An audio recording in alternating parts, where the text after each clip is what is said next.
Please join me in welcoming Mr. Hitchens.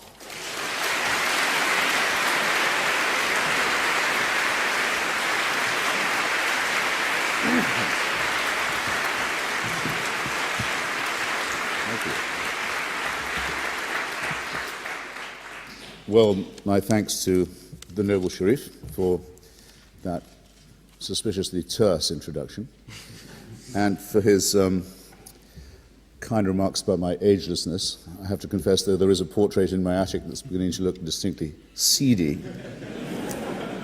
Haven't been here since I came to hear Claude Lévi-Strauss give his wonderful lecture on the scope of anthropology. But Oxford is my town, it was my family's home and my university. Balliol just down the road, and before you get to Balliol, you get to the Turl, where my mother once swore that she heard the following from a bewildered American tourist who said, I can never tell which is Lincoln and which is Jesus. To which someone returned, that's the problem with all you Americans. Now, we're not supposed to do God this evening, strangely enough. It's one of the very few occasions I've been asked to debate religion not doing God, but I can't avoid a slight reflection by way of introduction, because I want to talk about the American experience in the secular square and sphere. When Abraham Lincoln was dying in a room just off Pennsylvania Avenue with a terrible wound in the back of his skull inflicted by a racist lunatic, he was living in the age of newspapers and print. There was a newspaper published just around the corner, the Washington Star. In the age of photography, we have Matthew Brady's photographs of him and of the Civil War. Not in the age of tape recording exactly, but in the age of very, very good stenography. And we still don't know, when his cabinet gathered around him and saw him die. I think Seward was there, the man who later bought Alaska. I'm sure Herndon was there. I haven't looked this up. You can. It doesn't matter particularly which of them said this. But one of them said either, as he died, as he drew his last breath, either now he's with the angels, or now he's with the ages. We still don't know, and there's no reason why we shouldn't. Eyewitnesses, literate men, practically contemporaries of ours, in the age of print, in the age of photography, and nobody knows which thing Seward or Herndon said. And yet we're expected to take at face value the statements of illiterate, stupefied, terrified peasants from the most benighted part of the Middle East who founded monotheism. And I say this not to break the rule about not doing God, but because until that kind of conflict's been resolved, and on the principle of a necessary uncertainty about the recording of these myths and the hostage it's made us, all of us, since, to village squabbles and clan wars in the desert, all of us, all the time, are being forced to consider the outcomes of these irrelevant combats. Until that's the case, it seems to me the burden of proof is and always will be and has to be with those who say, no, only if you believe all of it can you hope for salvation, redemption, an afterlife, and eternity. Those of us who say that the rule of doubt and of uncertainty, which also governs all other observable principles in the universe, I think are entitled to say that until something like evidence is produced, we're entitled to be free of it. You can't make us believe it. If you want to believe it, that's fine. We hope it cheers you up. We hope it comforts you in your last hour. But we don't want to hear about it. We don't want to have to be told about it. We don't want the Queen to be the head of the church as well as the state and the armed forces. We don't want the ridiculous situation that will occur as our sovereign lady draws, may it be a long time distant, her final breath, and her bat-eared, Muslim-fancying, no choice and no taste in women's son becomes at that moment the head of the church and the armed forces and the state. That's what you get if you found a national church on the family values of Henry VIII, by the way. We don't want it. There are a lot of us who think it's absurd, that it makes the country look silly. We think it's preposterous that there's a bench of bishops in the House of Lords. and all the rest, the church schools can claim subsidies, and all the rest of it. Now, the great breakaway, the great English revolutionary breakaway from this was the American Revolution, which was founded on two principles. One was adumbrated just after the Revolution, and one was enshrined in the Constitution consequently. I'll just take a moment to describe it. The Church of England was expelled from the United States, at least as an established church. It no longer had a monopoly.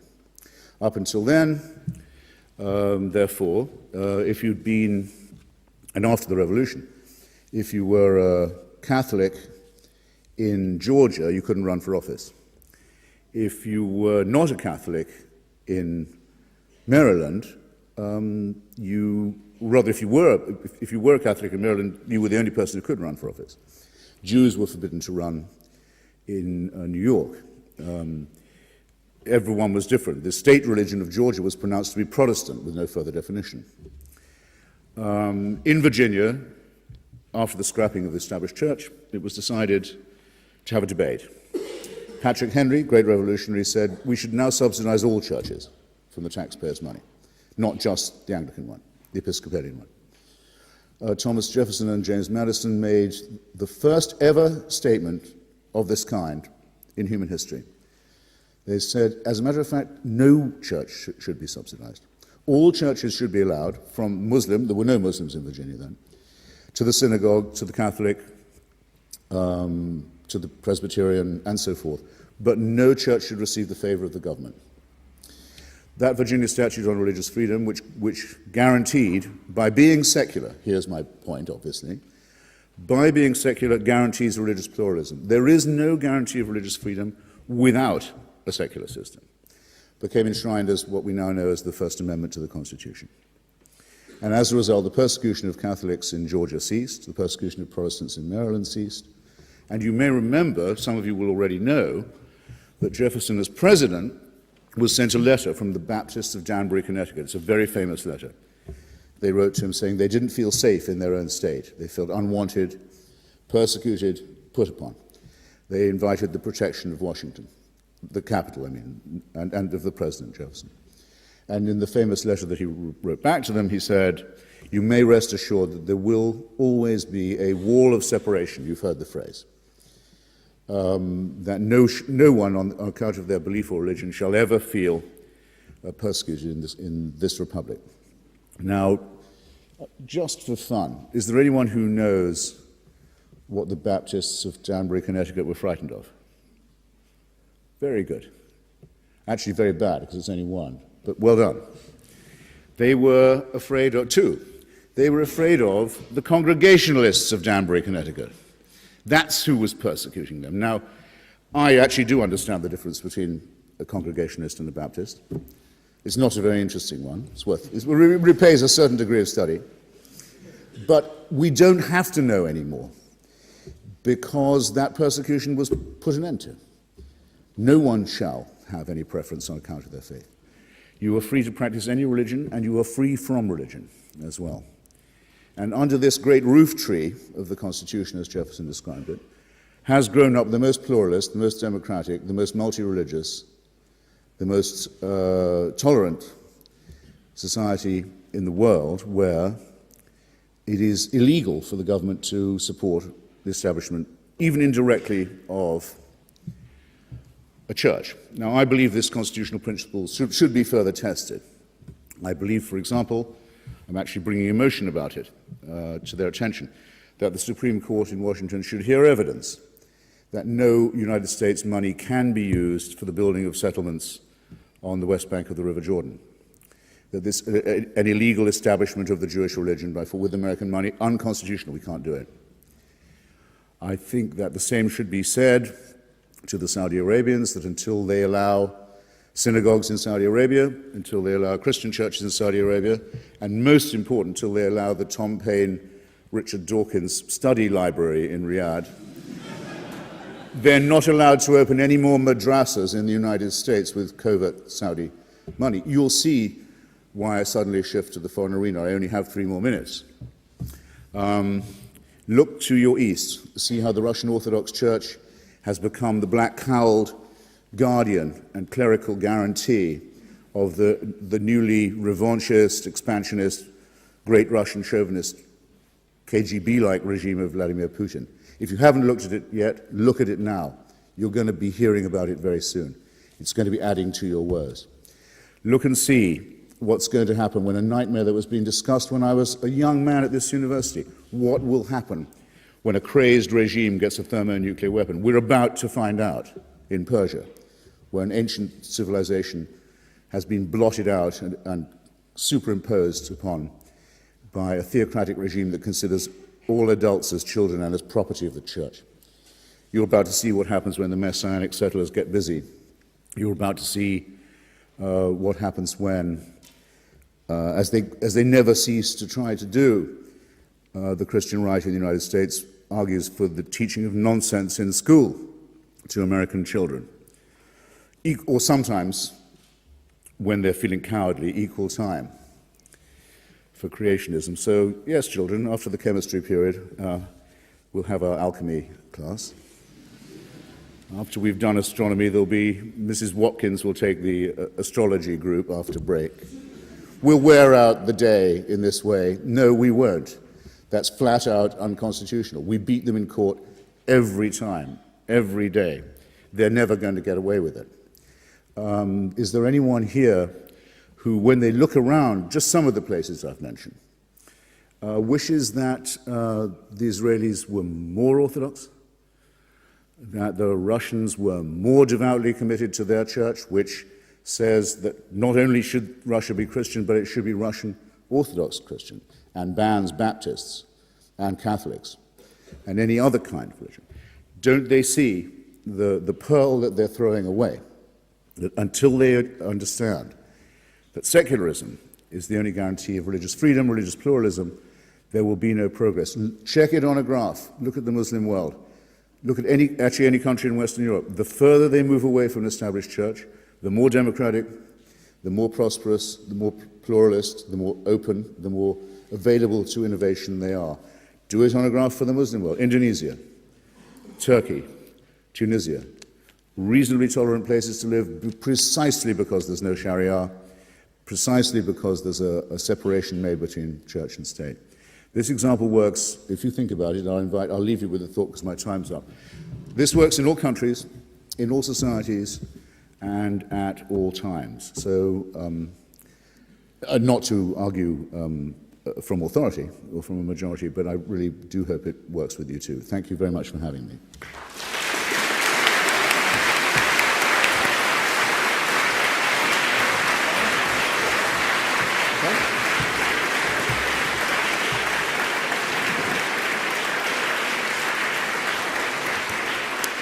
Thanks to Mr. Hitchens. And our next speaker is John Haldane, a philosophy professor and director of the Center for Ethics, Philosophy, and Public Affairs at the University of St. Andrew. His research interests include issues in the history of philosophy, philosophy of mind, political and moral philosophy, and aesthetics. Professor Haldane obtained a Bachelor of Arts in Philosophy in 1980 and a PhD in 1984. He's held fellowships from the universities of Oxford, Cambridge, Aberdeen, Edinburgh, and Pittsburgh. A proponent of analytical approaches to the philosophy of Thomas Aquinas, Professor Haldane has authored or edited dozens of articles and books, including An Intelligent Person's Guide to Religion, Faithful Reason, Reasonable Faith, and Atheism and Theism. He's also appeared on several BBC radio and television programs, as he will tomorrow on In Our Time, is that right? On BBC 4, I think. And has contributed to The Times, The Daily Telegraph, The Scotsman, and several other outlets. Please join me in welcoming Professor Haldane.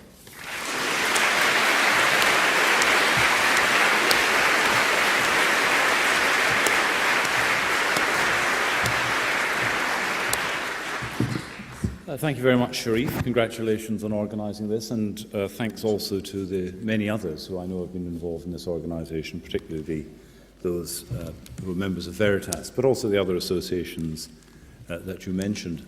There's going to be a certain contrast, but also complementarity, I hope, in these contributions. In one respect, I suppose part of what I want to do is draw out a certain structure or map, and part of what Christopher Hitchens has been doing is applying high colour to certain elements within that structure or map. But the issues that I'd like to sort of put before us are ones that I think are of broad and general interest and increasing urgency, and they do bear upon questions of the possibility of articulating and sustaining a tolerant humanism. And I think that's something that actually turns out that we share, a desire to see diversity recognized and celebrated, but as they say now, drilling down into that, asking the question, what are the conditions, this is a philosopher's question, what are the conditions of the possibility of that recognition and that respect? And I want to be suggesting that the conditions of that possibility take us in the direction of philosophy, but more beyond that, take us in the direction of a certain kind of worldview, a religious worldview. So, the question, I take it, that's before us, or at any rate one of the questions that's before us, is how to secure a common public life structured by shareable ideals, and shareable is going to be important in this context. It's pretty obvious, if anybody who reads the newspapers, listens to radio or television, or just sort of engages in sort of ongoing ethical debate, it's pretty obvious that we see ourselves confronted by a remarkable range of ethical disagreements about substantive ethical questions, whether it be questions of abortion, gay marriage, family life, warfare, and so on. It goes on endlessly. Now, one thing, when one looks at those questions and the terms in which they're debated, is that there is an interesting agreement in form with respect to the ways in which they're discussed. That is to say, there's a recurrent tendency to structure those questions in terms of things like welfare on the one hand and notions of respect on the other. So people will argue that, let us say, that certain economic policies are justified by the promotion of welfare, or that certain constraints are required on account of respect. That's true, so there's a commonality of form, but what there is immediately beyond that is disagreement about substance. That's to say that those notions of welfare and of rights or of respect are themselves disputed with regard to what their content is, what their range is, and what their implications are.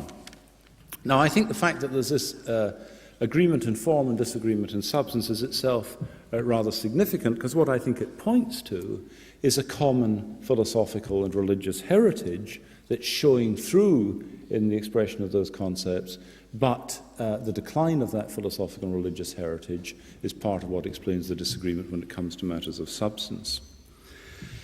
So beyond that, what we find is, I think if one were to draw a kind of chart, on one axis there was time, on another a sense of the range of issues that challenge us, and another element perhaps the question of the resources that we have available to us, what you would find is that there's an increase, there's a line that rises, which is the line of identified ethical challenges, ethical, social, political challenges, and that is crossed by another line, which is the ethical, social resources commonly shared for the resolution of those questions.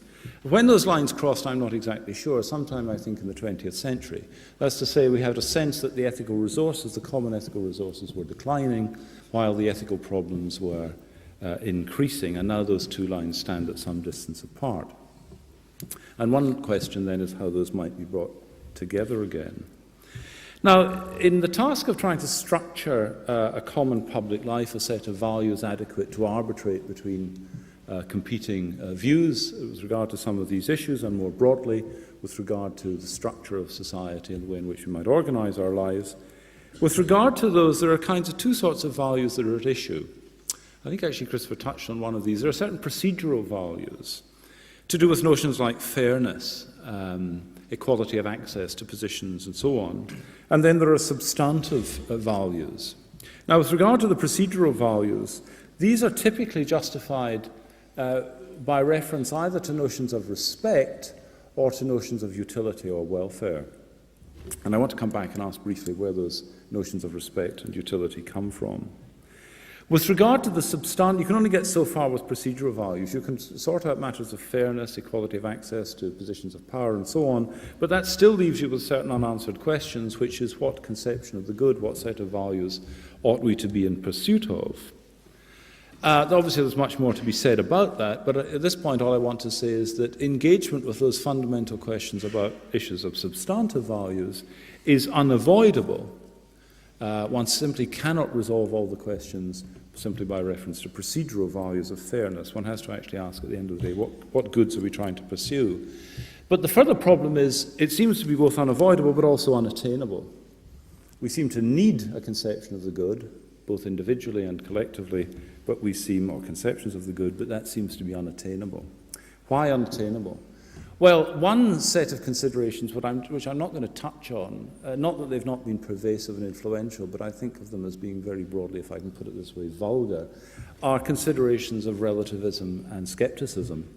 I don't think, as it happens, that Christopher Hitchens or I are inclined to ethical relativism, and nor, I think, are we inclined to a deep ethical skepticism, but I'll let him speak for himself. But I suspect that we are committed to the idea that there is right and wrong, there is good and bad, but we might dispute what its origins and what its content is. So I'm not going to say anything about that. The unattainability that confronts us is not the unattainability posed by the relativist or the skeptic, it's the unattainability that's posed by ethical disagreement. We need agreement on substantive values if we're going to structure our lives individually and socially, but it seems that that kind of agreement is not available to us because of deep disagreement. Now that issue, how to structure a society, how to structure a life in the face of deep disagreement, is one of the principal themes of contemporary American political thought. It articulates the structure of contemporary liberal theory in the United States, particularly but not exclusively in the work of Rawls and others.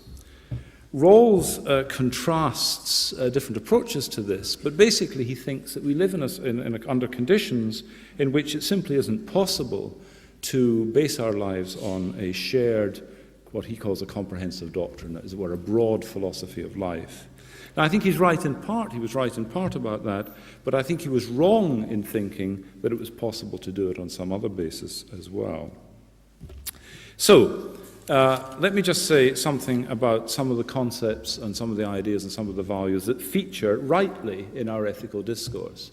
One is the notion of human dignity. Whatever it is we want to say about how we should live our lives, and particularly how we should articulate our policies, we're going to have some regard for the notion of human dignity.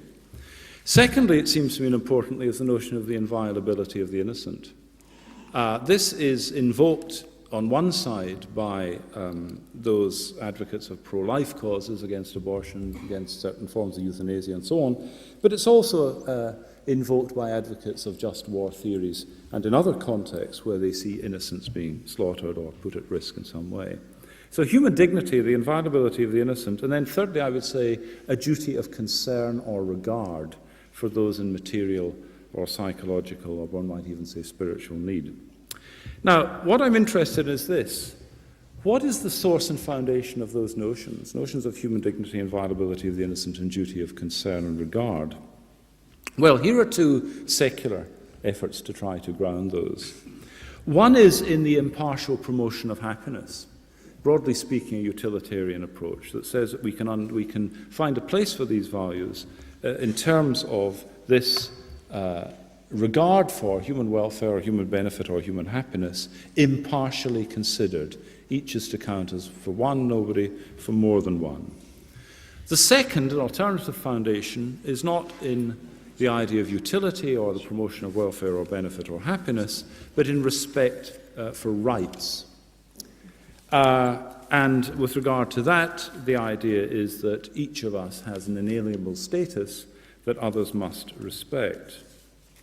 Now, I want to point out that it is very, very difficult, in fact, I think it's impossible, to give an account of why one should constrain the distribution of happiness or benefit by impartiality. Why should we operate on the basis that each is to count for one?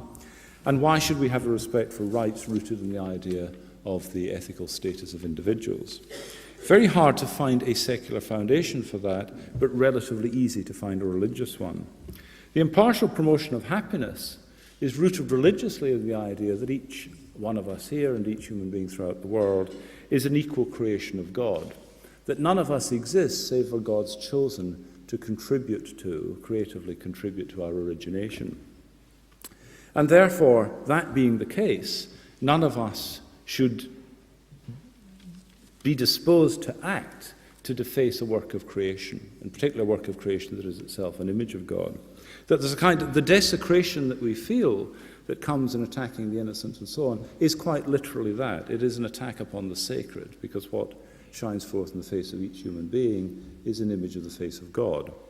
Now there's a foundation for the idea of impartial promotion of happiness that I think has no equivalent or no substantive rival on a secular foundation. And likewise, the idea of respect for rights is rooted, plausibly it seems to me, and compellingly, in the idea that each person is, like their creator, a center of origination, of value, and of meaning. Now, I think what's happened is this. We've continued to use these concepts that have that religious foundation, but they've become detached from that religious source, as it were, the source of energy and animation that lay behind them, gave shape to them and kept them alive, has progressively been severed to the point where now they simply hang there and have just become part of a kind of sentimental rhetoric. Moral discourse is increasingly in our culture deeply, deeply sentimental. And the one thing that a religious foundation steers away from, at any rate the religious foundation that somebody such as I am interested in, I was saying over dinner earlier on that I'm slightly unusual in the philosophical community in also being a papist. But at any rate, what we papist philosophers are inclined to say is that sentimentalism has no place. So, time is up. We're going to discuss these matters further, I hope. But at any rate, there's an opening shot. Thank you very much.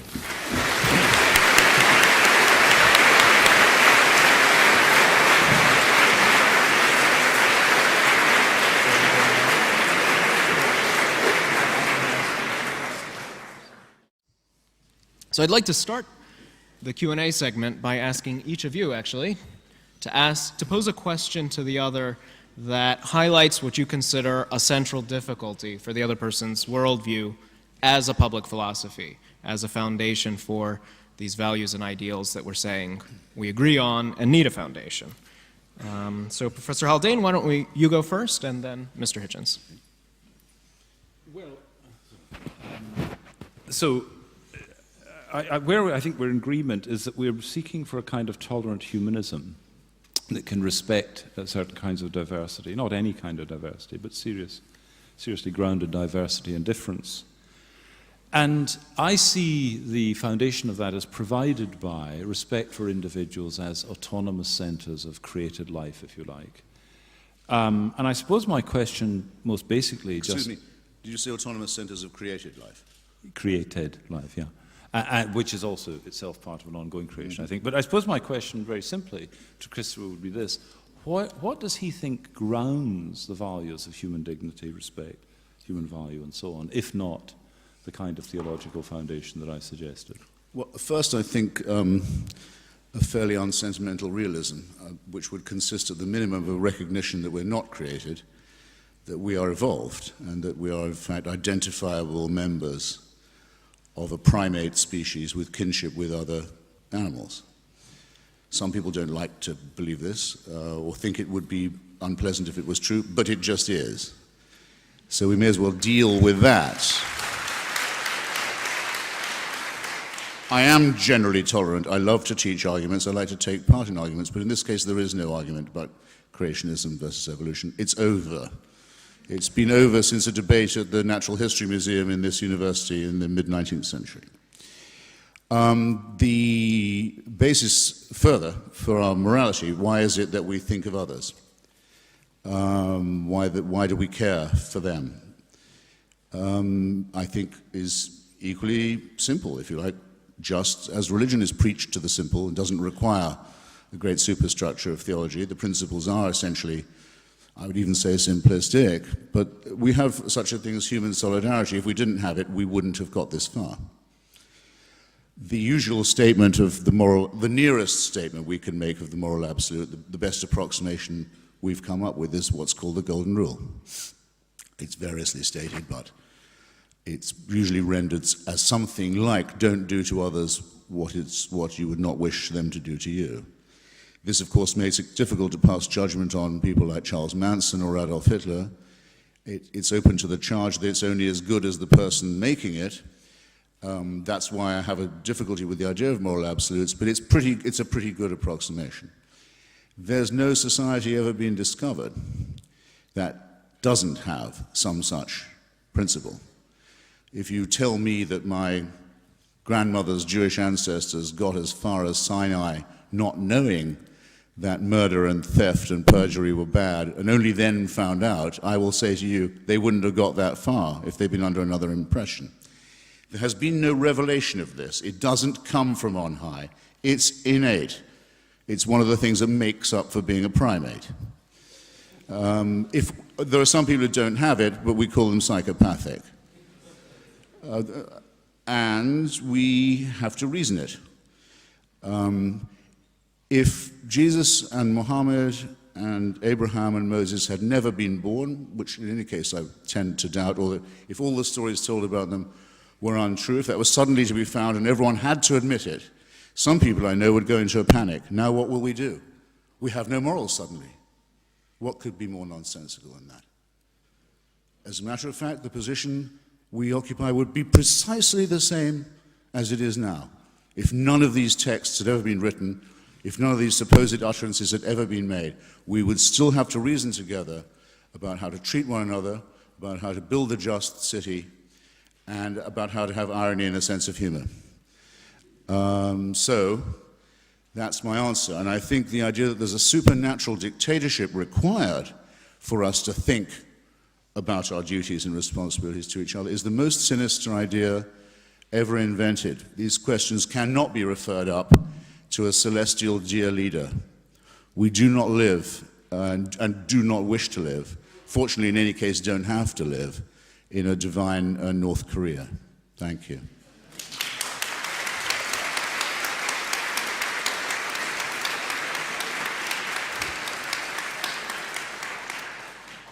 Mr. Hitchens, your turn.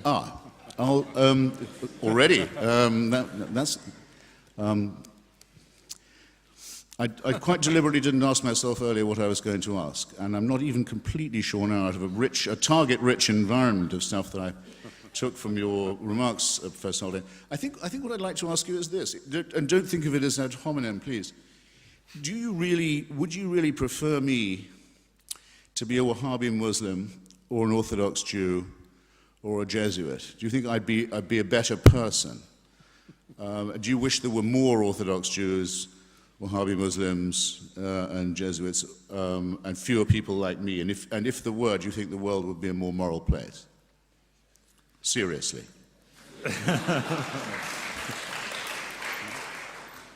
Well, I don't know whether the particular classes were chosen with some. I could add to the potential classes. Intent. I could add to the phylae, if you wish. Yeah. I've no reason to think that simply by matter of some creedal affiliation that people would be any better or worse. And I think in that respect it is important, perhaps I should make this clear in case the point had been missed. It's no part of anything that I've said so far that the content of morality derives from some set of divine commands. I mean, you spoke about the idea... It's not. No. You spoke about the idea of some sort of supernatural dictatorship or something of that sort. What I was talking about were the grounds of value, not the idea that these... If you take, for example, you mentioned the golden rule, right? Treat others as you would have them treat you, which is one of the formulations effectively of Kant's categorical imperative, another one of which is treat others not merely as means, but always as ends. Now, both of those formulations, the interesting thing is if you ask the question, who are others in this respect, right? This principle has to be applied. When you say treat others, it doesn't include pieces of furniture, right? So the question is, who gets in to the constituency of that? And my suggestion is this, that when one starts to probe the question of who the other is in this respect, what comes forward is an idea of a person, the person, as a kind of site and locus of a certain kind of inviolable value. And my question, not to you, but I mean the question I'm inviting others to discuss is this: what could explain the existence of centres of inviolable value? Now, here's one answer to that. The transference by a creator of a certain kind of value that is attached to that deity itself onto others whom he chooses to extend as part of a certain kind of community of his own. And by the way, the community of his own here is not in the sense of a covenanted community or some set of peoples against another set of people. This is all people. So nothing of what I had to say was to do with the idea that morality comes in the form of divine commands, but that rather the condition or the possibility of morality is that there be special kinds of beings in the world that nature itself doesn't account for. Good. All right, well, I have my own questions for you.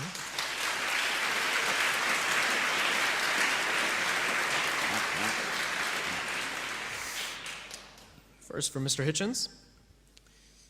How can your perspective, part of what we're talking about tonight is providing common ground for our public deliberations. And how can your perspective, especially... Yeah, let's not overdo that. Right. That's right. Let's be tasteful. Yeah. How can your perspective provide that kind of common ground if it dismisses a large majority of the population as irrational, as stuck in what you call, in your book, the infancy of our race? I mean, doesn't that remove any room or incentive for people to try to reason together? Not at all. I mean, religion is a private matter, in my opinion. I phrase it like this in my book. I just say, if you think that there's a creator who's made you specially and who watches over you and supervises you, and cares about you and wants you to do well and even wants you to survive death, I have to say, I think it's a preposterous proposition, because I have to be honest, and an irrational one, and a fatuous one, and a sinister one, because the idea of wanting a father who never dies and won't quit is infantilizing. But suppose you did think that, shouldn't it make you happy? It doesn't make them happy. It doesn't make them better at all. They won't be happy till I believe it too. So the first principle is, let's separate that. Keep it to yourselves. Go to any church you like. Build any church you want. Do it with your own money. Don't ask the government to teach this stuff to my children in a government school. We won't have that. And surely, in other words, I don't, when I'm offended by a filthy article I read about atheists and Jews and secularists, I have to, bombardments of stuff of this kind comes at me all the time. I don't go out and burn down the nearest mosque because I've been offended, do I? Don't be ridiculous. But I'm supposed to respect those who do such things. I'm supposed to treat them with an extra delicacy. Why should I be doing that? Who's the offended one here, really? I'm not going to make a big point about my feelings being hurt. I have a thick skin, I have a broad back. I've studied Socrates. I think the Socratic method's more convincing. But you act as if I'm the one who's offending them by saying, I find your beliefs actually rather unconvincing. And in any case, I'm not going to have them forced on me. Now, is that finally clear? Is it? I hope so. Good.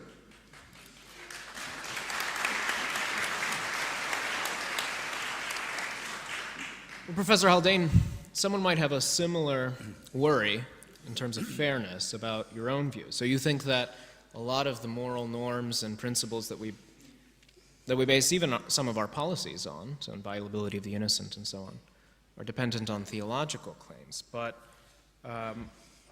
if we base political decisions on Christian ideas at all, isn't it unfair to impose those decisions on non-Christians who can't accept their rationale? I mean, especially if there are non-theological arguments to make the same points.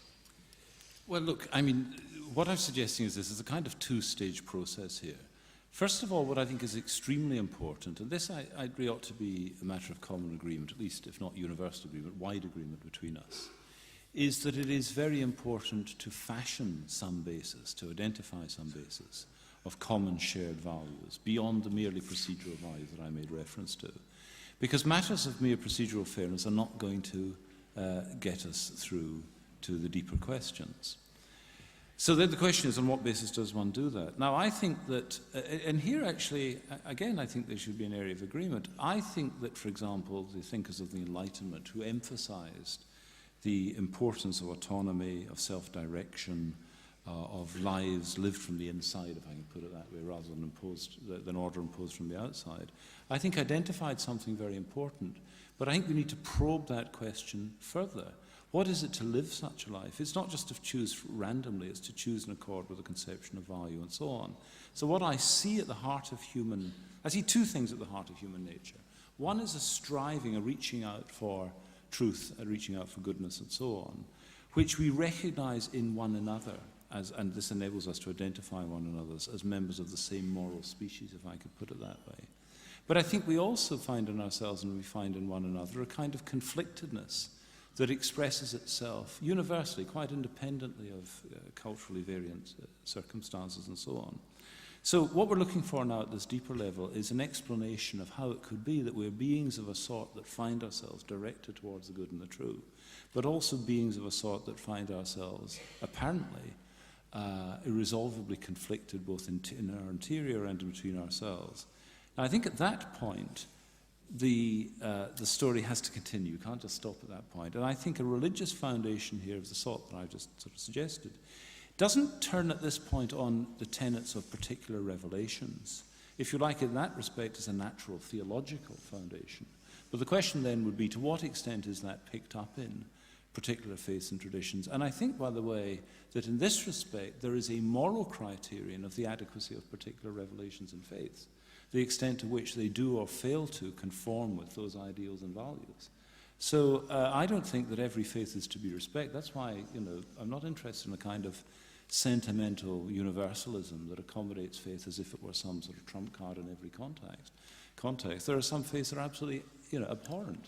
There are some scriptures that are abhorrent, and one has to apply a test of reasonableness. But I think at the end of the day, the foundation of that reasonability rests beyond a confined natural human nature and points in the direction of a kind of supernatural order.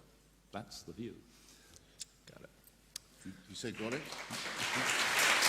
Just registering. No, but you said got it, and you let him get from natural to supernatural without a word of transition. So press the point. Yeah. Well, what grounds do you have for thinking there's a supernatural dimension? Well, the form of the argument was something like this. How are we to make sense of this, right? This sense of our status as moral beings that have these two aspects, as it were, that reaching out to value, but on the other hand seem in ways conflicted. Now, if you like, this seeks for a kind of anthropology, an account of what it is to be human. And I think we stand in need of a philosophical account, if you like, or an ethical account of what it is to be human, such that we can fill in things like the Golden Rule, so we know who falls within the scope of that. Now, I think that when we look around for such, the richest understanding of that comes from religious directions. That's the claim. It's not meant to be a deduction strictly of that. It's meant to be a question, if you like, of what provides the best account or explanation. And in the meantime, it also stands as a challenge to secular accounts that simply would treat these things as freestanding, as if they simply arise without explanation. But you're making a mystery where none exists. I mean, if you make the assumption that we are members of an evolved higher primate species, and then you look at us and think, why do they have wars? Why do they have sexual jealousy? Why do they have rape? You understand already. There's no mystery about it. Yeah. But also, why do they have families? Why do they have emotions? Why do they care for their children? Same question can be asked, is asked about chimpanzees and dolphins. There isn't a mystery. You're creating one where none exists. You're piling on supererogatory assumptions. But I was very glad to see you make the concession earlier that there isn't any necessary connection between faith and morality. I think that's a rather larger concession than I expected so soon from you, sir. Well, that's why I've been fast. But look, the question is not whether or not we can't find sort of social pressures and features that have adaptive utility and so on that might contour certain patterns of human behavior. The question that's more interesting is our capacity to engage in the reflective questioning of those habits, those inclinations, and so on. So we might say that, look, we found that certain sort of thing has benefited us over the years, over the centuries, over the millennia. The question is, ought we to behave in that way? And the idea that certain things have just benefited, it doesn't, in and of itself, answer the question as to whether or not this is a good and noble and decent way to live. And it's that question, which I think is a pressing question which we feel, beyond, as it were, what nature has forced upon us. There's the question, how ought we to live?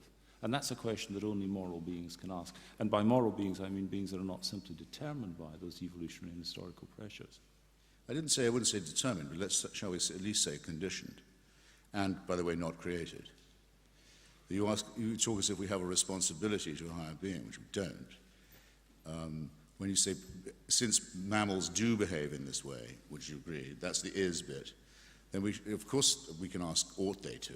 But isn't it, once you've made my assumption, a slightly odd question? But look, it's our capacity. Will they, what about a question like this? Do you think they will go on, we, our species, will go on making war, torturing each other, killing each other, raping each other, dissing each other and so on? I think you can probably, as a believer in original sin, I presume, yes.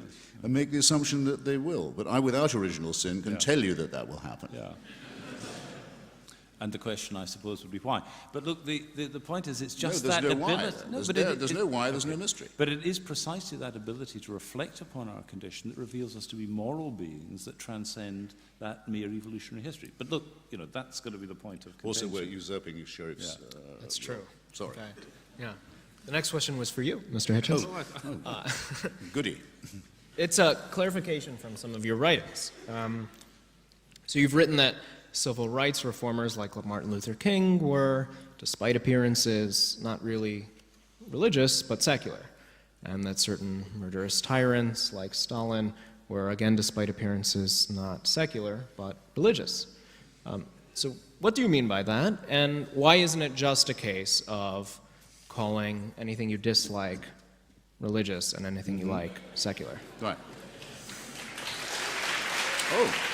I didn't mean it to be an applause line, but Yeah, that was I'll take it. That was a rather easy clap, I must say. Was, Well, anyone who's read Dr. Martin Luther King's speeches, or indeed his doctoral thesis, will know that he was a rather complicated Hegelian, that he, of course, didn't believe in the Exodus story, though that was the text he took, because the only place you could make a public speech if you were a black man in the South at that time was from the pulpit, and it was the only book everyone knew. But a moment's thought will tell you that the Exodus story would have entitled his oppressed tribe to kill and dispossess anyone else who got in their way. That's why we don't have any Amalekite problem anymore, or Moabite or Jebusite problem anymore. And in fact, Dr. King, fortunately for us, obviously didn't believe the Exodus story. He believed to the contrary, and a good thing too. So that's the first thing. And the American Anti-Slavery Society, when it was first begun, was decorated by wonderful non-believers like Thomas Paine and Benjamin Franklin, and it took the Christians, even then, several more decades to catch up, to undo some of the harm that the Christian authority and warrant for slavery had done. And even then it went on in the South under the same warrant of the biblical separation of the races. The motto of the Confederacy, Deo Vindice, by the way, is the motto of the Confederacy, God on our side. The same slogan that appears in German on the belt buckle of every Nazi soldier, and the same words that appear in the oath everyone had to take to Hitler, I swear in the name of God, for the Führer. All of that can't be described, I think, as secular. With the Joseph Stalin question, I'll have to take just 30 seconds. It's a little more complicated. If you become the head of a Russian state that for several thousand years of serfdom and slavery and Jew baiting and war and feudalism has taught millions and millions of peasants that the head of the state is somewhere a little above the throne, a little below heaven, something supernatural. If you don't take advantage of that, you really shouldn't be in the dictatorship business. He had a ready-made audience of credulous believers. And what did he produce for them? An inquisition, a really ingenious inquisition, one of the greatest heresy hunts in history, miraculous harvests, all flowing from the dear leader, the biology of Lysenko. You can fill in the rest for yourself. And always at his side, invariably at his side, the Russian Orthodox Church, which to this day produces icons, painted ones, beautiful ones in some ways, ugly in others, showing his face with a halo around it. He never ever repudiated the allegiance of or was repudiated by the Orthodox Church of his country. If you want to call this secular, you're entitled. But don't try it again when I'm here. Then one more question, and then we'll go to audience questions. Professor Haldane, there may be side worries about taking a kind of theistic public philosophy as the foundation, at least for our norms in civil society. I mean, for example, isn't it easier to fall into fanaticism if you think you're discharging some divine command as opposed to just following common sense secular ideas about the good of helping people and the bad of harming them? Well, there's certainly recurrently a kind of fanaticism associated with absolutism. But I think two things about that. First of all, that is not the privilege or prerogative exclusively of the religious. And secondly, I think it's a consequence of a kind of fallacious inference. As I see it, I'd put it like this. Here's one way of raising the question. Who is the better friend of tolerance? The believer in absolute truth or the believer in relativism? Now, I'm inclined to say that the better friend of tolerance and toleration is the believer in absolute truth. And for the following reason. But we can see how this might also go wrong. The believer in absolute truth thinks there is something to be discovered.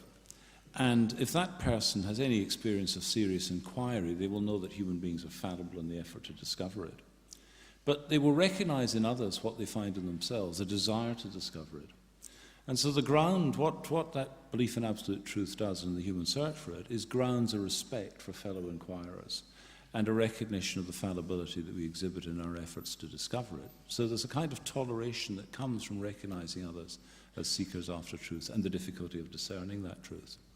But what some absolutists about truth have done is transfer the attitude that is appropriate to the object of their inquiry, namely truth, and intolerance of error in that sense of falsity and such like, to fellow seekers, and have become intolerant of fellow seekers. But not only is there nothing in the doctrine of absolute truth that requires that, there's something in it that seems to me to exclude it. On the other hand, the relativist is gently disposed towards difference and wants to perhaps respect and regard or be tolerant towards difference, but they may make the mistake of then transferring the attitude that is appropriate to the person, namely that of toleration, to the idea of truth itself. And so in losing the idea of a notion of absolute truth, they also lose the possibility of grounding a sense of value in that inquiry. So the claim I'd want to make is this, that intolerance is not a consequence of a belief in truth, a truth to be discovered. Intolerance is as equally, it can arise from people who have that view, but that's a mistake. And it's equally and increasingly more commonly to be discovered on the part of people who have no regard for truth.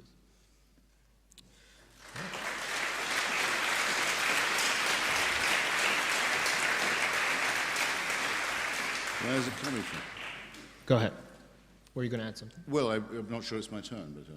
Well, in principle it isn't, but All right, yes. I give you a turn. Okay. I just spent. You appear to say that though, because if you had said that someone is more inclined to be tolerant if they possessed absolute truth, you would obviously have uttered a nonsense. No, I wasn't saying that.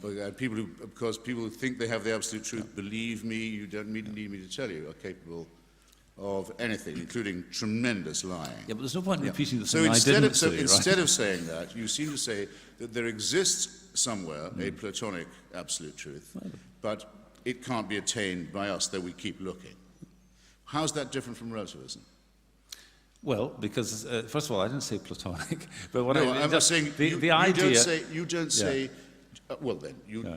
you just to be sure, you don't say anyone has absolute truth or access to it, do you? No, what I'm saying is this. The question was whether or not people who take a view about truth, let us say, or absolutism and so on, are intolerant in certain ways. My claim was this, that in fact a belief in objective truth combined with well, you can have all right, we'll have absolute in there. All right, a belief in absolute. You can't well, I mean, climb down that fast. That's fine. No, by absolute I mean non-relative truth. There really is some fact to the matter. That fact is not conditioned by or dependent upon human opinion. With regard to some matter, there is a truth that is autonomous and independent of us, and is as it is, thus and so. Right. So absolute in that respect. Now, my point was this: that a person who believes in that, combined with two further thoughts common in the traditions.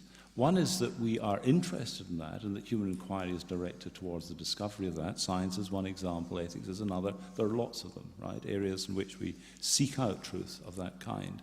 A person who believes in truth, believes in the value of seeking truth, and recognizes human fallibility in that effort, has a foundation for a kind of toleration in recognizing in fellow human beings, fellow seekers, respecting also the fact that they too are subject to the burdens that we are subject to in our efforts to try to understand and discover these matters, and that produces a kind of fellowship of common shared human understanding.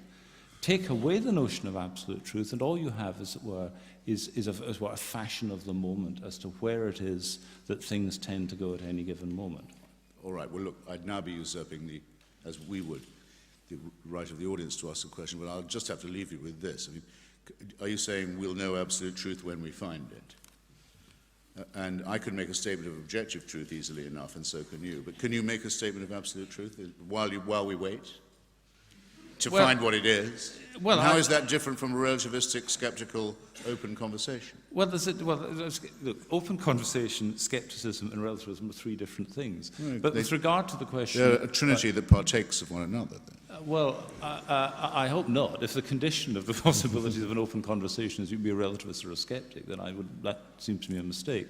But look, the point was simply this, that if you say, so give us an example of something that might be an absolute truth, then I do think, and maybe we share this actually, but on a different foundation, that something like human life, innocent human life, is something to be respected and not violated. Right? That seems to me to be the product. That's a precept, not a truth. Well, I'm not sure what you're taking that difference to be. Well, innocent humans die in their millions every year for no reason than that they're born to a primate species on a very harsh planet. Well, that's a description. We can't say we dislike that. No, that's a description of what might happen to we people. Can say Mine we was a dislike claim about precept. what we ought or ought not to do. But look, I mean, that is not a statement. What you just made is in no sense a truth statement. Others can judge that as well. No sense a truth statement. Very well. It's your turn. Sorry, comrades. On to the audience. Here's a truth. It's not a joke, although it might sound like it. The regulations of health and safety forbid the use of microphones on the upper level for fear of dropping a microphone on the head of someone on the lower level. So, hate to break it to you. So we will go with questions around here. Rosalind or Brian will bring you the microphone, and right there's our first one. Please stand. Mr. Hitchens, I wouldn't call myself a fan of yours, but I am a devout YouTube follower, so it's a pleasure to actually hear you in person. Thank you. I want to challenge an assertion in your book, and you argue that one of the reasons why religion poisons everything is because it's abusive to children.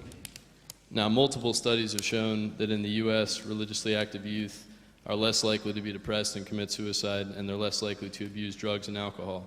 So my question would be, how could child abuse have an empirically verifiable effect on youth that is so positive? Was the question, I'll just say, audible to everybody? Right. So I fear that you would do this. You give me the task of making your question not just audible but intelligible. The gentleman asks, or claims to know, that the more religious you are as a young person in the United States, the less likely you are to be depressed or alienated, and connects this, by what means I don't know, to the question of child abuse, which is a euphemism for torture, rape, and psychic destruction of children.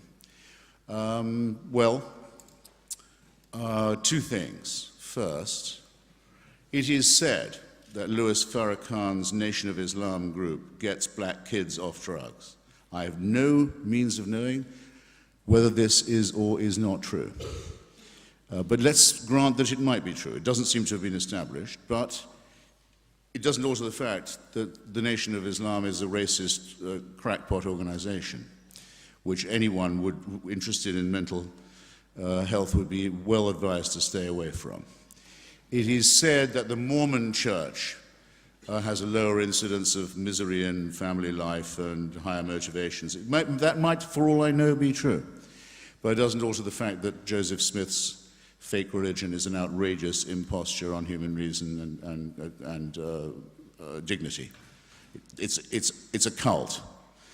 It's a regrettable fact that some people do better in cults because they're so weak-minded and cowardly that they need the support of a pseudo-family. This says absolutely nothing at all about the value of religion, let alone its validity morally or philosophically. I hope that's clear. Since you've brought up the question of the rape and torture and psychic destruction of the lives of children, I suppose I will just do this. I thought this might come up. It's awkward because I know my vis-a-vis, Dr. Haldane, is a practicing Roman Catholic.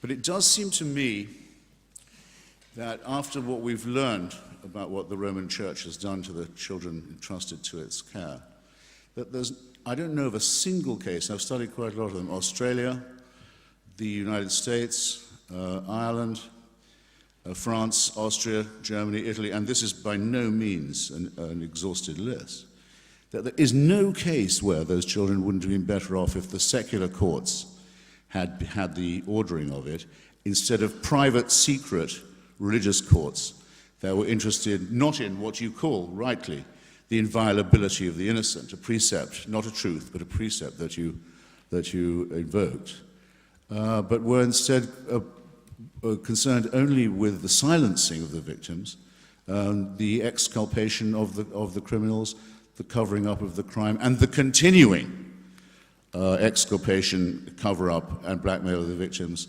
now practiced by the very head of this church himself, a man who his followers believe to be the vicar of Christ on earth. I ask you, who can think of this as other than a grotesque parody of even the most elementary principles of decency, ones which we don't have to be taught? Who doesn't know that the rape and torture and desecration of children is wicked, is an iniquity?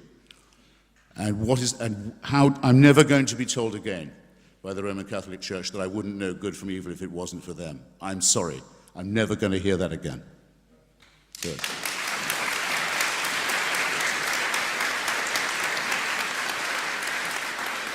the front row there.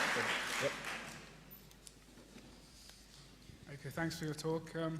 I don't think it's particularly productive to discuss what the substantive truth of, for instance, any one religion is, because obviously we can get into sort of hermeneutic debates and endlessly debate it. Can you give it some welly? Yeah. Stand up and slow down. Yeah. So, okay, I'm Stand not up. particularly interested in debating the substantive content of a religious faith, Islam, Christianity, or Judaism, but someone who actually grew up in Iran, has experienced theocratic dictatorship and the yoke of sort of the particular curse of the religious state. I could say that I don't really need to get into a sort of long-winded debate to decide which sort of state I would prefer to live under. It's more of a statement, to be honest. We don't really, just looking at the results of that state and sort of the horror it's reaped on that country, I don't think we need to sort of, to look any further to the results of, living under the sort of religious tyranny. Well, good for you. Well, let me briefly turn Well that said. into a question for Professor Haldane. Professor Haldane, how is your view distinct from, or at least why doesn't your view lead down the road of a theocracy?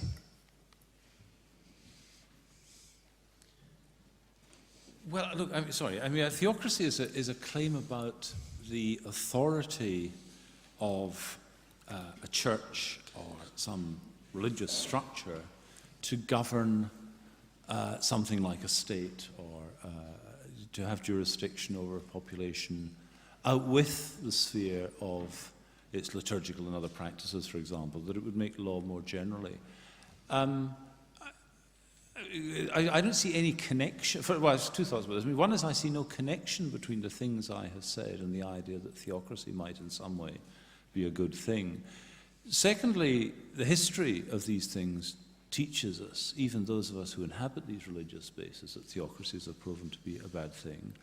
But thirdly, one of the ways in which they've proven to be bad is that they're injurious to the religions themselves, that they actually corrupt the religious values themselves by bestowing upon the occupants of religious offices ambitions that are quite beyond that of proper spiritual care and what is the sphere of their competence. Absolutely. So I don't think that this is an issue as well, or let's put it this way, a religious believer who's interested in a theocracy seems to me as somebody who's more likely to be interested in power than they are in religious values. Bravo.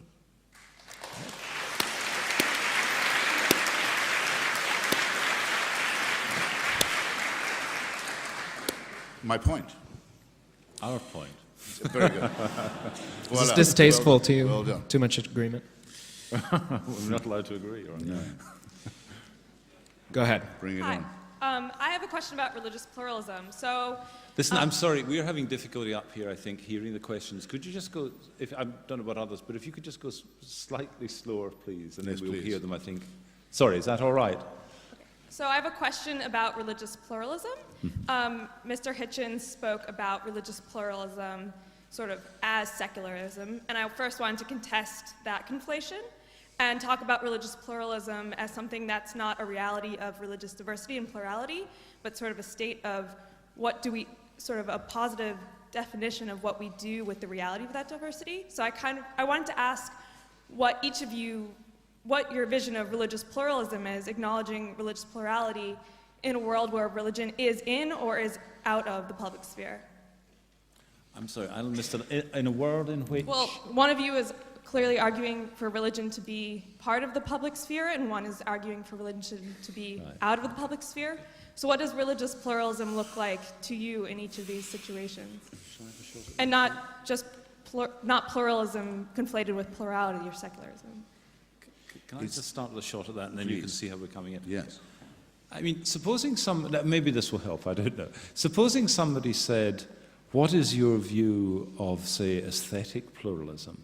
The idea that out there are people who, some of whom take principal pleasure from, say, music, others from literature, others from the visual arts, plastic arts, and so on. And then within each of those, there are some who have these preferences in romantic, classical, and such like. I think the natural response to that would be that each of these answers to a certain appetite or a dimension or an aspect of the human condition and human sensibility and such like. Now, it seems to me to some extent, this is true of religions as well. That is to say, there are aspects of human nature that tend in the direction of the ascetic, the spare, the restricted, the disciplined, and so on. And, you know, Quakers in one direction, certain kinds of Free Presbyterians in another, and so on. And you could find outside Christian traditions these. And there are others that go for a certain richness, a liturgical complexity, ritual and such like, sacramentalism, a great theological complexity. Now, to some extent, it seems to me that is a reflection of different aspects of human sensibility. I don't think that in the sphere of religion, any more than the sphere of the aesthetic, one could, as it were, set out some unitary mode of religious expression that could satisfy all aspects of, as well, human sensibility and human condition. So it seems to me religious pluralism, in one sense of it, is precisely what one would expect to find, given the complexity of human psyche and sensibility and so on. Now, there's a different question, of course, about religious pluralism. One, as well, a theoretical one, is there some difficulty for religion reconciling these differences? And there's a political question or a practical question. How are they to rub up together? And, you know, Christopher Hitchens has quite rightly often pointed to their inability to rub up to effectively coexist. I think the explanation for that, by the way, is a very deep, common one, which is that human beings have difficulty inhabiting the same space. They compete for that space. And this is a general question, independently of whether you're religious or not, finding a foundation in which, a basis on which people can inhabit common space. Now, that's part of what we were discussing tonight, but these are very large and complex questions. I think I was the one who she misunderstood the most, even so. And it's my fault, I dare say. But let me clarify it. There was established during the McCarthy period in the United States by Billy Graham and various other right-wing evangelicals, a panic resolution in Congress establishing a National Day of Prayer. National Day of Prayer. It was last week. An organization with which I'm associated, the Freedom from Religion Foundation, secured a judgment from a judge in Madison, Wisconsin, which will now, I think, be heard by the Supreme Court, saying that that National Day of Prayer is unconstitutional. Americans can pray any time they like, but the government can't tell them to do so. Pretty simple proposition, you'd think. It takes forever to hammer this principle into people's heads. One way to do it is to say, all right, from tomorrow, all school children in America will have to pray. Billy Grahamites brighten up, say, but it'll be Hindu prayer. They say, we didn't mean that. We didn't say you didn't. Oh, or do you mean that what you said you wanted was a National Day of Christian prayer? Or just Protestant Christian prayer, to be exact?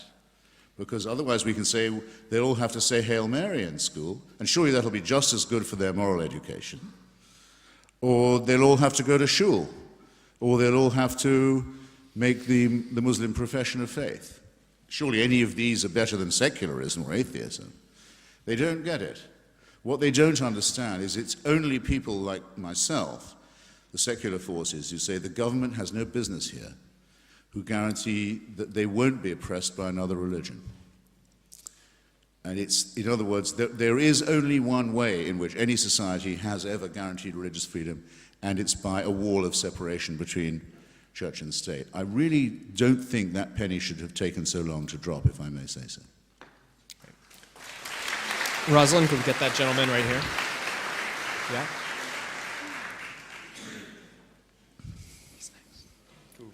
Thanks very much for a fascinating debate. I have a question for Mr. Hitchens. Mr. Hitchens, you seem to have been seeing yourself as debating with an audience the sort of to whom the book, The God Delusion, is directed, whereas Professor Haldane seems to have been speaking more within the context of the last 300 years of moral and political philosophy.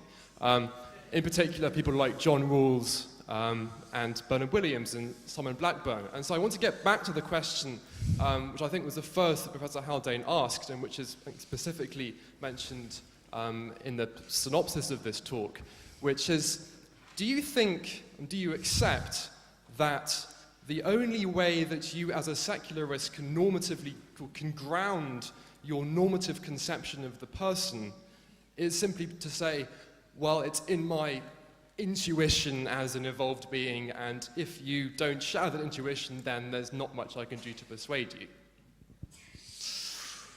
Did you say intuition? Yeah. Well, you've already earned your applause. I think it came too soon. Be careful about that. I simply don't share the grammar of your question. The feeling that I have of being an evolved member of a primate species is, excuse me, not an intuition. Hold on, so I think that wasn't my question at all.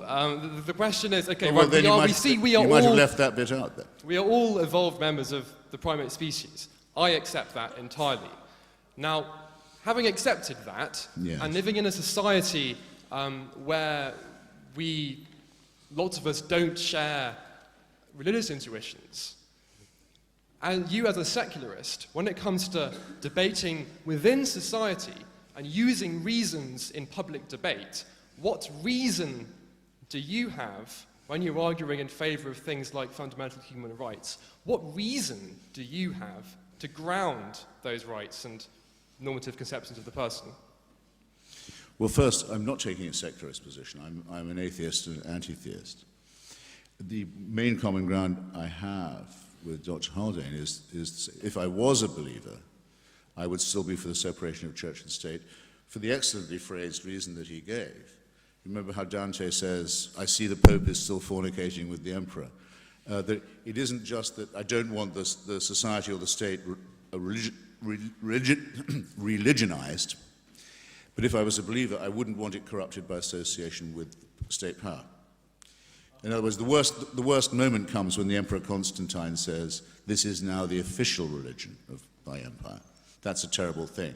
And we have parodic subversions of that, like the absurd appearance of that sheep-faced loon, Rowan Williams, in the House of Lords. A place which he's no right to legislate just because he's a bishop. But that I would say if I was an Anglican. When you said, what's my grounding, how do I know there are such things as human rights? I don't. I don't know there are such things. I have a very strong suspicion that Bentham might have been right about that. That they're certainly not from God, because if they were, a few more people would have them, or have had them. The concept is only a few hundred years old. It had to be wrung out of the bogus concept that there was a right, but that it was a divine right and only for kings. It's an attempt to negate and spread that, made by Thomas Paine. My strong suspicion is also you don't get the rights you don't fight for.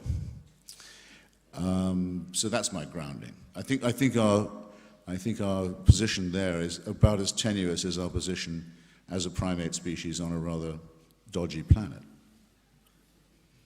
All right, do we have someone? Unsupervised.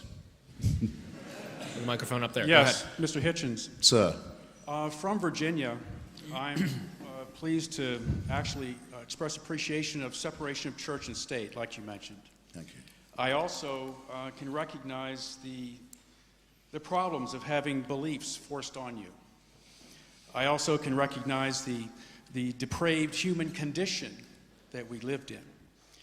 I also can look at the issue that you might say of no responsibility to a higher being. I would also agree to your accurate criticisms of man-made religion. There's a but lurking here somewhere. Yes, sir. Surely not. I can also agree. Just try to speed up to the question and the but. And I'm the for question- giving butts time. Right, yes. And one of the issues I noticed, though, is that It was a the. you are able to, at times it appears, the intent and the content of some of your criticisms are very heartfelt in disappointment with the concept of benevolence, of a sense of life as a gift, Right. and the sense of present as being a present. And what I ask you is, some of that criticism seems to be beyond the capacity of a primate. And so I ask you, as a not religious person, but as a Christian, that It's come Yes. to that. yes, one who disdains the ignorance of man-made religion because of the thousands of years of outcomes of it, I ask you, where in the world is that source coming from that is actually able to articulate the concept of one who is disappointed and standing in the position of an anti-theist? Because I would say perhaps that source might be inspired. Yeah. It got less good as it went along, I think. It started very promisingly. Well, and by the way, I knew this would happen, and you must see it a lot. You know, I'm not religious at all. I'm just a Christian. I think, is it not George? Is it not? It's like being an Anglican. Is it not George Herbert, the great poet of Anglicanism, who speaks of the sweet mediocrity of our native church? It commits you to nothing. Actually, my impression of Christianity is that you are a Christian if you believe that God gave a son for the redemption of our sins and allowed him to become a human sacrifice as the seal of that pact. If you don't believe something like that, that a human sacrifice commits you even if you didn't want it to happen, I don't really think you can say you're a Christian. You asked me what I think the source is. And where you almost seem to ask, where does my divine spark come from? Well, sweetie, I don't know, but I don't mind not knowing. I look forward to discovering further frontiers of my ignorance. Socrates was never wiser than when he said the definition of the educated is the one who has some idea of how little he knows. And the more education you get, and the older, I warn you, you get, the more you'll find out that you know more and more about less and less and less, and more things. And it's wonderful. It's a tremendous experiment in learning. So I'm quite happy to say I don't know, but the believer has to say that they do know. They can't hedge this. If it be not true, as St. Paul says, that Christ crucified, rose again, we are the unhappiest people living. That I can take seriously. That I can understand. And I take leave to doubt it. And I don't believe there's any salvation. I don't believe there is any redemption. So that's my answer. Great. Next question. Try to make them quickly, please. I'll try and be We're more... officially over time, so I dispense I'll you be from more here. brief too.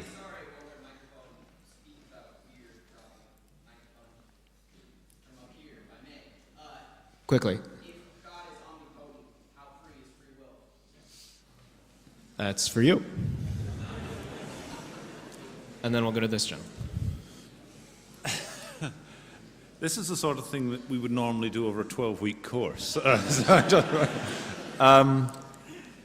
So let me just answer it in the following respect, which is really a synopsis of what that course might involve.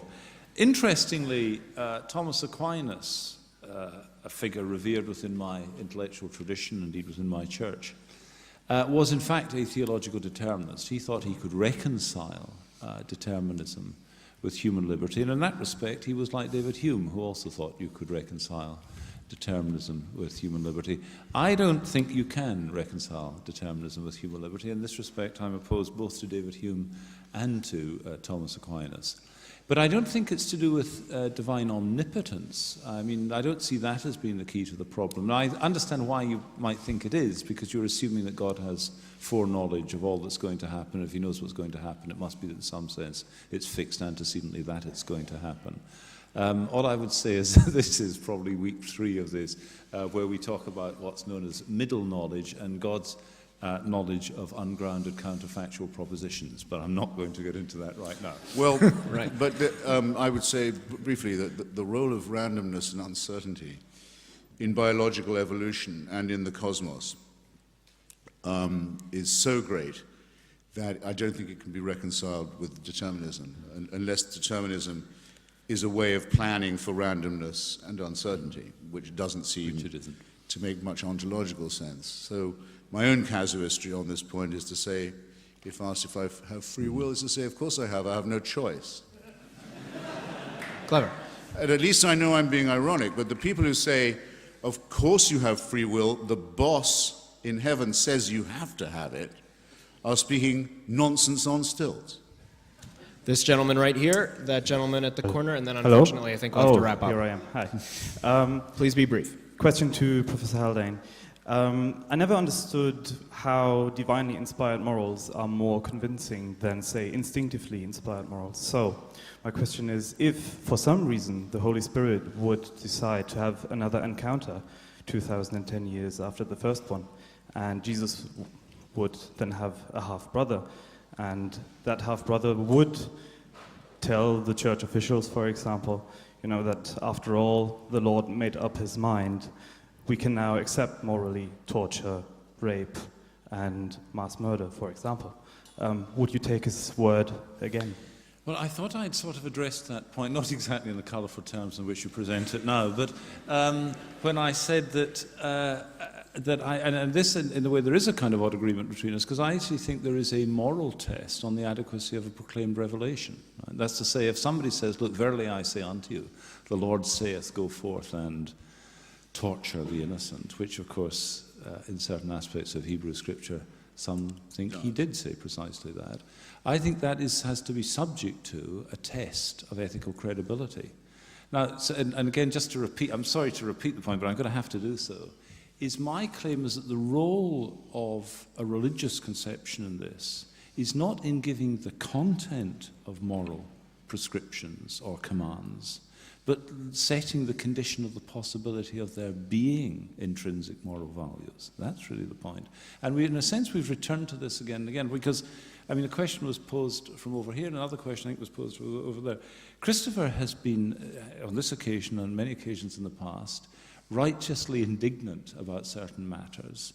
And in response, I think, perhaps to the opening question, which was, what do you say about the empirical evidence that, say, people brought up in religious environments are less liable to, say, addiction or whatever it might be? His response to that is to say, first of all, that may or may not be the case, but even if it were the case, that says nothing about the credibility or the reasonableness of those religious beliefs. You have to look at those in their own. I agree with that. That is to say, I think we have to bring in a certain kind of critical evaluation. But my claim is that what that moral critical evaluation reveals is a dimension of reflexive moral consciousness that is not itself accounted for within the naturalistic worldview, that we find ourselves charged, as it were, with a moral sensitivity and an aspiration towards the good, but also with an element of conflictedness. And the question is, how is that possible? I have an answer to that, as a religious answer, if you like. Christopher wants to say, I don't know what the answer to that is. Perhaps evolution is a part of the explanation, but we don't need an answer to it. I think if you say we don't need an answer to it, then you collapse back into a kind of acceptance that we may be blown wherever the wind carries us. Whereas I want to try and find a foundation that will make us secure against those winds of fashion, tide and time. Got it.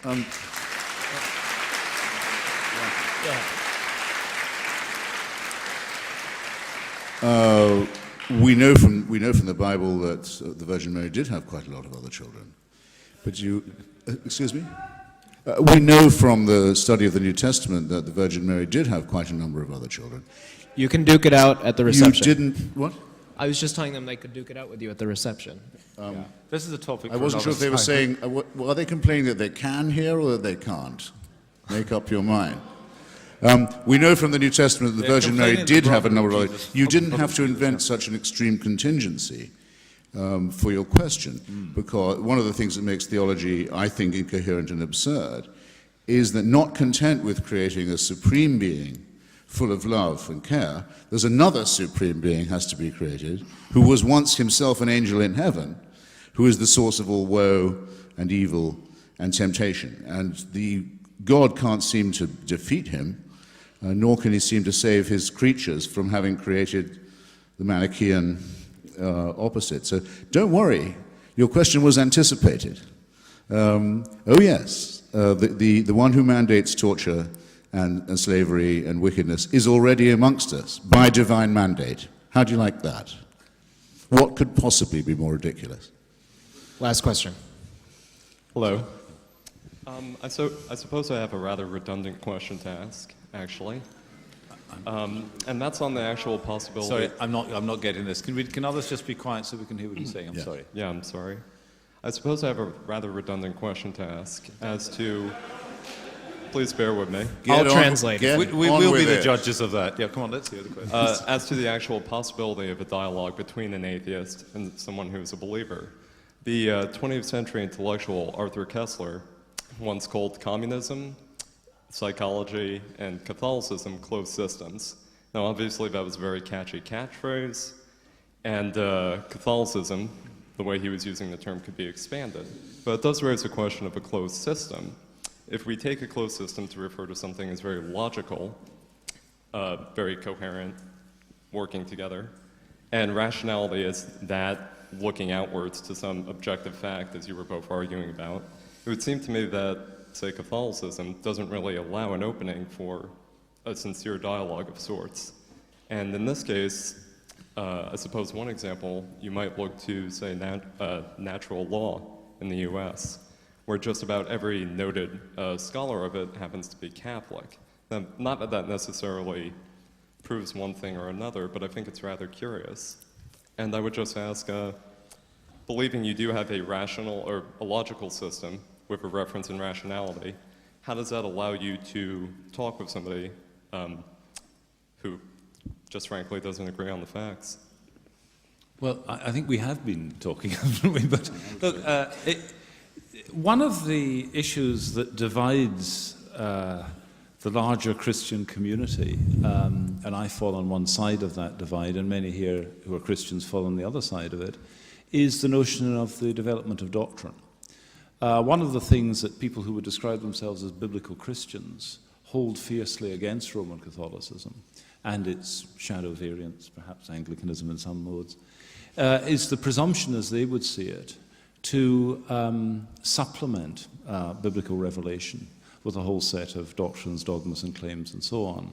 Now, I don't want to go into the particularities, and there isn't the time to do so, but what I would say is that it's part of the tradition to which I belong, which would be true also of the Orthodox and of others, and including some within the Reformed tradition, at any rate, some Lutherans and others, that actually it's part of this creation of which we are beneficiaries, that we have the means to interpret something like a revelation. And interpreting it here can in part be a matter of elaborating, explicating, work out what's implied and so on, but it's also a process of selection.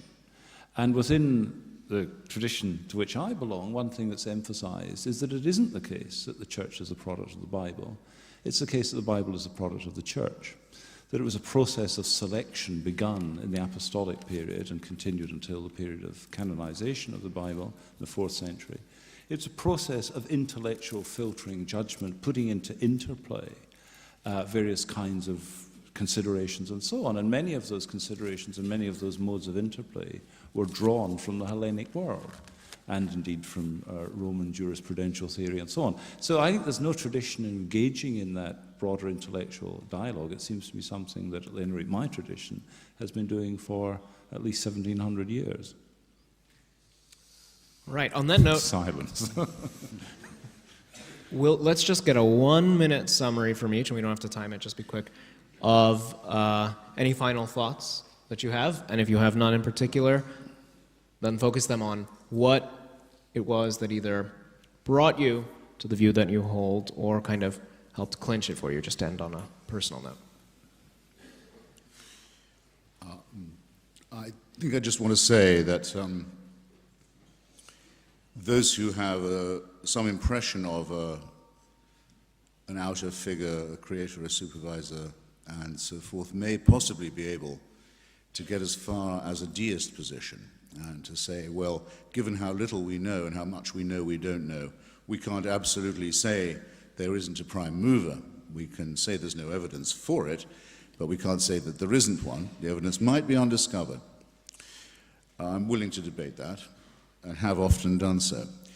But the argument for theism, that not only can we establish this prime mover's existence, but we can show by some form of induction that he intervenes in wars, that he answers prayers, that he cares who we sleep with and in what position, what food we eat and on what days, is a ridiculous proposition. It's a claim to a truth that no primate can claim to make. Primates who claim to know it should be distrusted. Great damage has been done and continues to be done by such people and by such ideas. You're better off thinking for yourself and taking all the risks, and I might add, all the pleasures that will come from that. The most overrated of the virtues is faith. The metaphysical claims of religion are untrue. Thank you.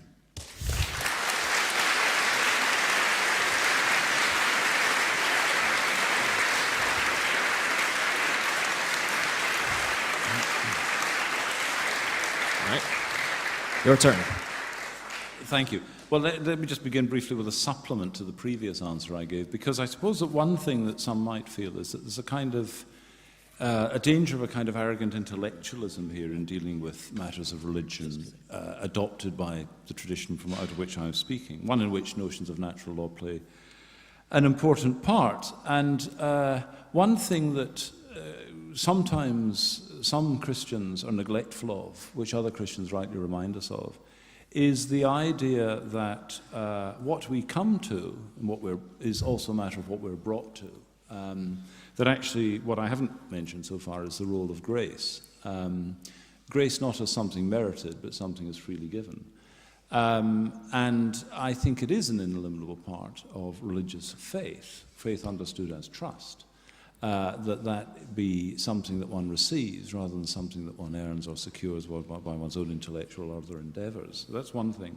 The second thing, however, is really I just return to where I began, which is that we stand in need, and I would have thought this was ever more evident in the kind of widely degraded and conflicted culture that we inhabit. We stand in need of a kind of ennobling conception of what it is to be a human being. And I don't think that that's what's at issue between us. The question is whether or not that conception can be given out of the resources of, say, something like Enlightenment reason, or whether it's something that has to have a deeper foundation, if you like, an ontological foundation, a foundation in the kinds of beings that we are, not just the ways in which we choose to think of. I think it has to have that ontological foundation, and I see no possibility of it having that foundation other than within the scheme of creation. So at the end of the day, with a combination of some reason and perhaps some grace, those are the factors that are determined quite where the position that I occupy. But whether you share any part of that quest for a conception of the human that will serve to ground a kind of mutual respect and a sense of human worth and so on, is a search that goes on, and I think to some extent is imperiled by aspects of the kind of degraded culture we inhabit. Thank you. All right.